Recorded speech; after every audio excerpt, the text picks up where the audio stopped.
Oke guys, kembali lagi di channel Monica Pardede. Jangan lupa like, subscribe, dan juga share ya guys.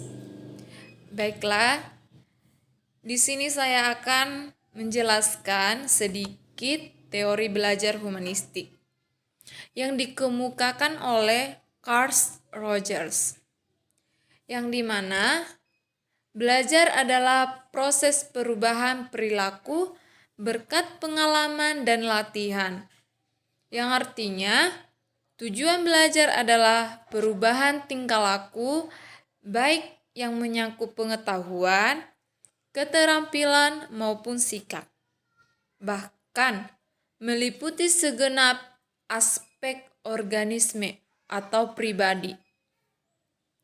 Kegiatan belajar mengajar seperti mengorganisasi pengalaman belajar, mengolah kegiatan belajar mengajar, menilai proses dan hasil belajar.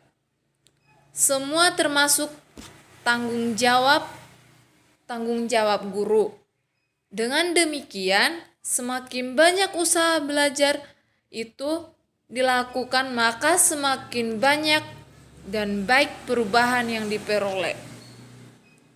Perubahan yang bersifat aktif artinya bahwa perubahan itu tidak terjadi dengan sendirinya, melainkan karena usaha sendiri. Hakikat belajar humanistik. Seperti apakah teori humanistik itu? Psikologi humanistik mencoba untuk melihat kehidupan manusia sebagaimana manusia melihat kehidupan mereka. Mereka berfokus pada kemampuan manusia untuk berpikir secara sadar dan rasional dalam mengendalikan hasrat biologisnya, serta dalam meraih potensi maksimal mereka. Dalam pandangan humanistik, manusia bertanggung jawab terhadap hidup dan perbuatannya, serta mempunyai kebebasan dan kemampuan untuk mengubah sikap dan perilaku mereka. B. Humanistik menurut Carl Rogers. Carl Rogers, seorang psikolog humanistik, mengutarakan sebuah teori yang disebut dengan teori pribadi terpusat. Dalam pandangan Rogers, konsep diri merupakan hal terpenting dalam kepribadian, dan konsep diri ini juga mencakup semua aspek pemikiran, perasaan, serta keyakinan yang disadari oleh manusia dalam konsep dirinya. In conclusion adalah ketidakcocokan antara diri yang dirasakan dalam pengalaman aktual disertai pertentangan dan kekacauan batin.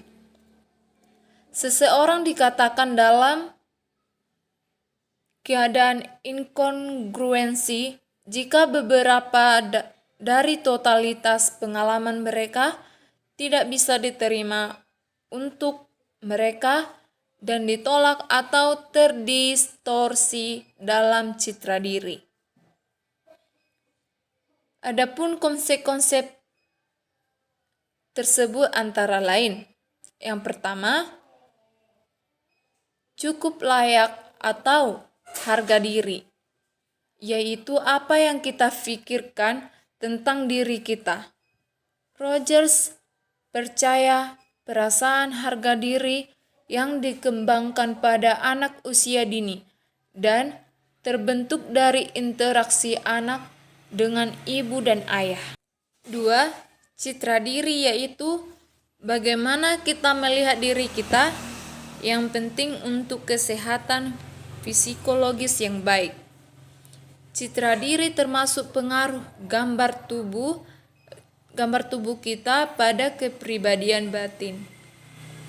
Pada tingkat sederhana, kita mungkin menganggap diri sebagai orang baik atau buruk, indah atau jelek. Citra diri mempengaruhi bagaimana seseorang berpikir, merasa, dan berperilaku di dunia. Yang ketiga, ideal diri yaitu ingin menjadi seperti apa diri kita. Ini terdiri dari tujuan kita, ambisi dalam hidup, dan dinamis, yaitu selamanya berubah. Yang ideal diri pada anak bukanlah diri ideal usia remaja kita atau akhir usia 20-an dan lain-lain. Menurut Carl Rogers, yang terpenting dalam proses pembelajaran adalah pentingnya guru memperhatikan prinsip pendidikan dan pembelajaran, yaitu antara lain: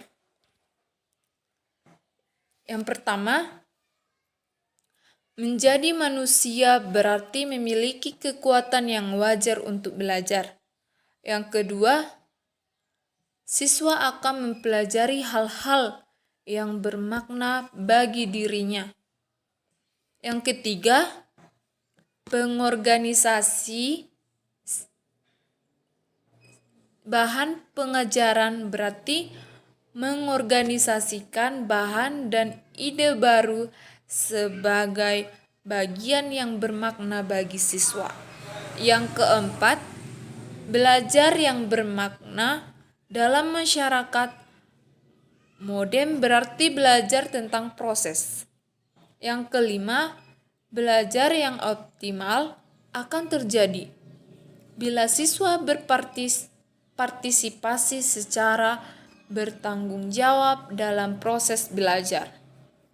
Yang keenam, belajar mengalami atau experiential learning dapat terjadi bila siswa mengevaluasi dirinya sendiri. Belajar mengalami dapat memberi peluang untuk belajar kreatif, self-evaluation, dan kritik diri. Hal ini berarti bahwa evaluasi dan instruktur bersifat sekunder. Yang ketujuh, belajar mengalami menuntut keterlibatan siswa secara penuh dan sungguh-sungguh. Langkah-langkah pembelajaran yang perlu dilakukan oleh guru, yaitu sebagai berikut. Yang pertama, guru memberi kepercayaan kepada kelas agar kelas memilih belajar secara terstruktur. Yang kedua, guru dan siswa membuat kontrak belajar. Yang ketiga, guru menggunakan metode inquiry atau belajar menemukan discovery learning. Yang keempat, guru menggunakan metode simulasi. Yang kelima, guru mengadakan latihan kepekaan agar siswa mampu menghayati perasaan dan berpartisipasi dengan kelompok lain. Yang keenam, guru bertindak sebagai fasilitator belajar. Yang ketujuh, sebaiknya guru menggunakan pengajaran berprogram agar tercipta peluang bagi siswa yang timbulnya kreativitas. Ciri-ciri guru yang fasilitatif adalah sebagai berikut. Yang pertama, merespon perasaan siswa. Yang kedua, menggunakan ide-ide siswa untuk melaksanakan interaksi yang sudah dirancang. Yang ketiga, berdialog dan berdiskusi dengan siswa. Yang keempat, menghargai siswa. Yang kelima, kesesuaian antara perilaku dan perbuatan. Yang keenam, menyesuaikan isi kerangka berpikir siswa. Yang ketujuh, tersenyum pada siswa. Kelemahan teori Carl Rogers.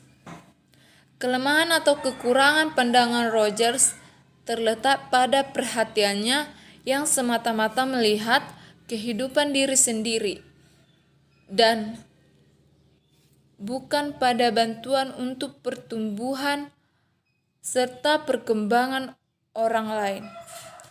Rogers berpendapat bahwa orang yang berfungsi sepenuhnya tampaknya merupakan pusat dari dunia, bukan seorang partisipan yang berinteraksi dan bertanggung jawab di dalamnya.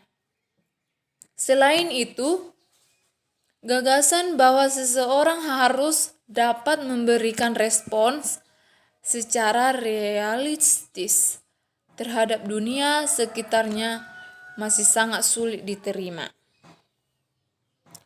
Selain kelemahan yang telah diuraikan di atas, ada beberapa argumentasi mengenai kritik dan teori humanistik, yaitu sebagai berikut. Yang pertama, teori humanistik terlalu optimistik, secara naif dan gagal untuk memberikan pendekatan pada sisi buruk dari sifat alamiah manusia. Yang kedua, teori humanistik seperti halnya teori psikodinamik tidak bisa diuji dengan mudah. Yang ketiga, banyak konsep dalam psikologi humanistik, seperti misalnya orang yang telah berhasil mengaktualisasikan dirinya. Ini masih buram dan subjektif. Beberapa kritisi menyangkal bahwa konsep ini bisa saja mencerminkan nilai dan idealisme Maslow sendiri. Yang keempat, psikologi humanistik mengalami pembiasan terhadap nilai individualistis. Kesimpulan dari video ini atau materi yang dikemukakan oleh Carl Rogers, yaitu kesimpulan yang dapat diambil dari pemaparan kesimpulan dari materi yang dikemukakan oleh Carl Rogers antara lain sebagai berikut. Yang pertama, ide pokok dari teori-teori Rogers yaitu individu memiliki kemampuan dalam diri sendiri untuk mengerti diri, menentukan hidup, dan menangani masalah-masalah fisikisnya.